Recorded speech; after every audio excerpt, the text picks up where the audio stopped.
오늘 하나님께서 우리에게 주신 말씀은 시편 148편 1절에서 14절 말씀입니다. 제 성경으로 구약 909면에 있습니다.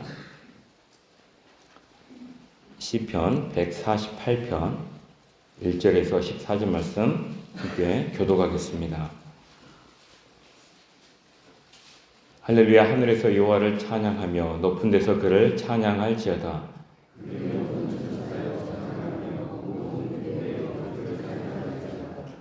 해와 달아 그를 찬양하며 밝은 별들아 다 그를 찬양할지어다.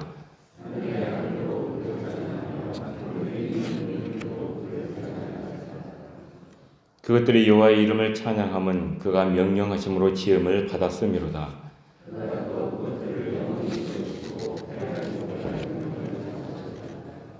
너희 용들과 바다여 땅에서 여호와를 찬양하라.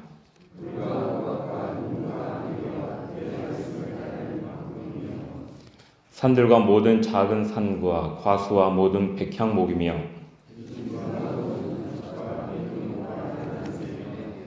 세상의 왕들과 모든 백성들과 고관들과 땅의 모든 재판관들이며 여호와의 이름을 찬양할지어다. 그의 이름이 홀로 높으시며 그의 영광이 땅과 하늘 위에 뛰어나심이로다. 그가 그의 백성의 뿔을 높이셨으니 그는 모든 성도 곧 그를 가까이 하는 백성 이스라엘 자손의 찬양받을 이시로다. 할렐루야. 아멘. 네, 오늘 본문 말씀의 시편 148편은 5개의 할렐루야 시편 중에 세 번째 위치에 있습니다. 앞에 나온 146편 그리고 147편보다 찬양을 요청받고 있는 대상이 조금씩 더 확장되는 것을 볼 수가 있어요. 146편에서는 내 영혼아 여호와를 찬양하라 라고 시인 자신에게 요청을 하죠. 그리고 147편에서는 이제 찬양을 요청하는 대상이 예루살렘과 시온으로 조금 확장이 됩니다. 그리고 오늘 148편에서는 하늘과 땅에 있는 온갖 자연계를 구성하고 있는 모든 존재들 그리고 여러 사람들에게로 찬양하는 대상이 더욱 확대되는 것을 우리가 볼 수 있습니다. 이 시편 148편은 두 부분으로 구성이 되어 있습니다. 1절부터 6절은 하늘에 있는 것들에게 찬양을 요청하고 그 찬양을 해야 하는 이유에 대해서 이제 말씀을 하고 있습니다. 하늘에 있는 것들은 모든 천사 그리고 모든 군대, 해와 달과 별들, 하늘의 하늘과 하늘 위에 있는 물들이죠. 이런 것들이 하나님을 찬양해야 하는 이유는 하나님께서 이런 것들의 창조주가 되시기 때문이고 또 이런 모든 것들이 하나님의 뜻과 의도에 따라서 운행되기 때문입니다. 그리고 7절에서 14절은 땅에 있는 것들에게 찬양을 요청하고 그 이유를 언급을 하고 있습니다. 땅에 있는 것들은 용들과 바다, 불과 우박과 눈과 안개와 광풍, 산들과 모든 작은 산과 과수와 모든 백향목, 짐승과 모든 가축과 기는 것과 나는 새, 그리고 세상의 왕들과 모든 백성들과 고관들과 모든 재판관들, 총각과 처녀와 노인과 아이들입니다. 어떻습니까? 1절부터 6절은 하늘에 있는 것들, 7절부터 14절은 땅에 있는 것들, 열거되어 있는 것들을 보면은 그야말로 모든 것들이라고 우리가 볼 수가 있겠죠. 이 모든 것들이 하나님을 찬양해야 하는 이유는 오직 여호와의 이름만이 홀로 높으시고 그가 그의 백성의 뿔, 곧 백성의 명예와 권위를 높여 주셨기 때문입니다. 이렇게 해서 148편은 결국 하늘과 땅에 있는 모든 것이 여호와 하나님을 찬양하도록 구원받고 있습니다. 그렇다면 해라든가 달과 별들, 하늘과 바다, 폭풍과 산들, 동물과 새들이 그리고 이 땅에 있는 모든 하나님의 지음받은 사람들이 어떻게 찬양하라는 부름에 응답할 수 있을까요? 그 이전에 여기서 사람을 제외하고 보면은 해와 달과 별들, 하늘과 바다, 폭풍과 산들, 동물과 새들 이러한 것들이 어떻게 찬양의 의무를 수행할 수 있을까요? 이들은 동물 같은 경우에는 입은 있죠. 근데 입이 있다고 해서 말을 할 수는 없습니다. 해, 달, 별, 하늘과 바다, 폭풍과 산들은 어떻습니까? 입이 없지요. 찬양하는 입이 없어요. 그런데 어떻게 찬양하라는 부름에 이러한 존재들이 응답할 수 있을까요? 우리는 이것을 단지 이 시인의 시적인 표현이라고 생각을 할 수가 있습니다. 하지만 그렇게 생각을 해버리면은 이 찬양 뒤에 깔려있는 어떤 신학적인 진지함을 놓쳐버리게 됩니다. 하늘과 땅에 있는 모든 것들은 하나님의 명령으로 만들어졌습니다. 그리고 이들은 주님의 능력과 권능에 의해서 이들의 위치와 의미를 지금까지도 계속 유지해 오고 있죠. 즉 해와 달과 별들은 그들의 자리를 지킴으로 하나님의 태초의 명령을 따르고 있고, 폭풍은 폭풍됨을 통해서 하나님의 명령을 성취하고 있습니다. 이렇듯 모든 피조물들은 자신들의 피조물됨 그 자체로서 하나님의 창조의 목적을 성취하고 있다는 겁니다. 그리고 그것을 통해서 모든 피조물들이 자신의 자리를 지킴으로 하나님의 명령에 순종함으로 하나님을 찬양한다는 말씀입니다. 이것은 우리 인간들도 마찬가지입니다. 이사야 43장 21절은 이 백성은 내가 나를 위하여 지었나니 나를 찬송하게 하려 함이니라 라고 말씀을 하죠. 우리의 존재의 이유는 하나님과 교제하며 하나님을 찬양하기 위함입니다. 이사야서 말씀처럼 우리가 하나님을 찬양하는 것이 우리 삶의 목적이지만 사실 우리가 하나님을 찬양하는 것이야말로 하나님 백성으로서의 우리의 명예와 권위가 드러나는 일입니다. 왜냐하면 하나님을 찬양하는 것을 통해 우리가 그분의 백성이라는 사실이 드러나게 되는데, 하나님께서는 그분의 백성을 명예롭게 하시고 권위를 세워주시고 승리하게 하시는 분이기 때문입니다. 그러므로 148편의 시인이 하나님은 그분의 백성의 찬양을 받기에 합당하신 분이라고 고백할 수 있는 겁니다. 14절 말씀 보겠습니다.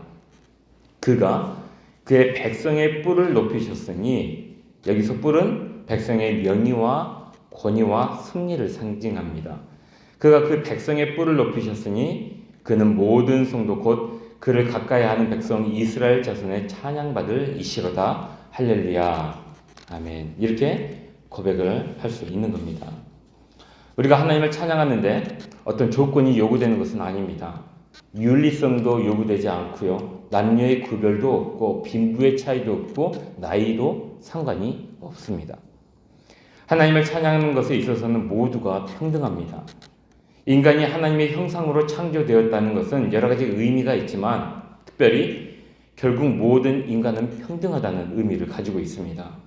왜냐하면 지위와 성별과 나이를 막론하고 우리 모두는 그저 하나님의 피조물이기 때문에 그렇습니다.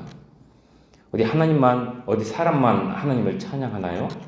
오늘 시편의 말씀처럼 자연계에 속해 있는 그 모든 피조물들, 하늘에서부터 땅에 이르기까지 천사들, 해, 달, 별들, 용들, 바다, 폭풍, 상들과 모든 동물들이 여호와 하나님을 찬양해야 합니다. 우리 인간과 마찬가지로 이러한 것들 역시 하나님의 피조물이기 때문에 그렇습니다. 그렇다면 우리는 어떠한 방식으로 하나님을 찬양해야 할까요? 앞서 말씀드렸듯이 자연은 하나님의 창조의 질서대로 그 있는 곳에서 자연계의 순환을 지키는 것이 하나님의 명령에 순종하는 것이요 하나님을 찬양하는 것입니다. 우리 인간은 마땅히 하나님께 우리 마음과 입술로 우리를 구원하신 하나님을 찬양하는 것이 1차적인 찬양이라면, 더 나아가 서로의 존엄성을 인정하고 존중하며 평등하게 살아가는 것이 더 광범위한 하나님을 찬양하는 것이라고 할 수가 있겠습니다. 다시 말해 하나님께서 우리를 차등없이 창조하신 것처럼 우리가 서로의 차별을 없애고 자연의 질서와 생명을 존중하면서 창조의 질서 안에서 화평을 이루며 살아가는 것이야말로 결국 창조주이신 하나님을 인정하고 찬양하는 것이라는 말이죠. 우리 성도님들, 어느덧 2025년이 지나가고 이틀 뒤면 우리는 2026년 새해를 맞이하게 됩니다.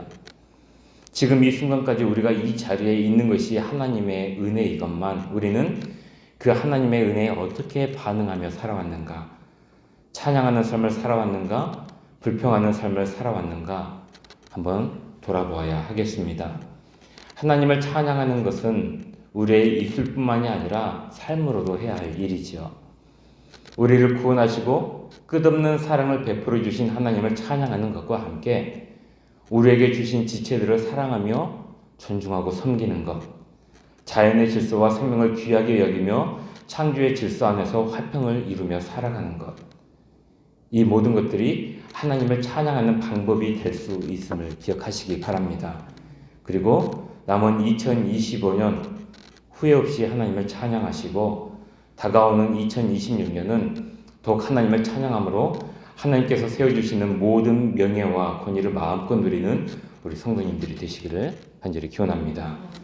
주께 기도하겠습니다. 사랑과 은혜의 하나님, 오늘도 말씀으로 함께 해주시니 감사합니다. 2025년 주님의 은혜로 여기까지 올 수 있었습니다. 감사와 찬양을 올려드립니다. 2026년이 이제 3일, 2일 앞으로 다가온 지금 우리에게 언제나 신실하신 하나님을 찬양하는 새해가 되게 하겠노라 결단하며 나아가는 주님의 성도들이 되게 하여 주옵소서. 입술과 삶으로도 하나님을 찬양하고 주신 지체들을 사랑으로 섬기며 존중하는 것으로도 하나님을 찬양하고 자연의 질서와 생명을 귀하게 여기는 것으로도 하나님을 찬양하는 우리 모두가 되게 하여 주옵소서. 그리하여 주님께서 약속하시고 세워주신 주님의 백성으로서의 그 모든 명예와 권위를 그리고 승리를 마음껏 누리게 하여 주옵소서. 이 시간 1,000번째로 올려드립니다. 임상훈 청년, 이성현 청년 주 앞에 올려드리는 그 모든 손길과 마음과 기도의 제목을 기억하여 주시고 우리 주님의 때에 가장 좋은 것들로 응답하여 주옵소서. 여러 가지 질병으로 육신의 연약함으로 괴로워하고 아파하는 성도들이 있습니다.